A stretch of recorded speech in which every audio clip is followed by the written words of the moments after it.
Programang ito ay rated SPG, striktong patnubay at gabay ng magulang ang kailangan. Agad na pinaimbestigahan ni Roberto ang pagkatao ni Rigor. Dito niya napag-alaman na personal ang galit nito kay Ramon at ito ang muntika ng makapatay at nagpakulong kay Ramon. Kaya malaking tulong si Rigor sa mga gerero kapag dumating na ang panahong kalaban na nila ang mga Montenegro. Kaya agad niyang ibabalik si Rigor sa pagkapulis. Umaga pa lang ay makakatanggap na ng tawag si Rigor mula sa Inleya na kailangan niya na umanong asikasuhin ang kanyang mga papeles para makapag-duty na siya agad.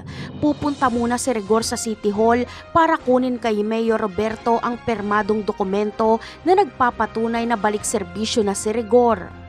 Pero bago makaalis si Rigor sa kanilang bahay ay magkakagulo muna. Makikita kasi ni Santino na itinali na naman ni Rigor ang pintuan ng kwarto ni Marites. Pumalag dito si Santino at lumaban kay Rigor. Pero wala siyang kalaban-laban dahil tumulong si David. Hinawakan siya ni David habang binubugbog siya ni Rigor. Kakayanin ni Marites ang lahat ng pagmamaltrato sa kanya ni Rigor, pero hindi niya kayang makita na halos patayin ni Rigor at David si Santino. Kaya dito na magdidesisyon si Marites na humingi ng tulong kay Ramon. Sagad na ang kayabangan ni Rigor, lalo na ngayon ay magiging pulis na naman ito. Gagawin siyang tuta ni Roberto. Kahit iligal ay iuutos sa kanya. Wala siyang magagawa kundi sumunod dahil kung hindi ay sisibakin siya. Napakarami pa nating dapat abangan sa mga susunod na episode. Paalam!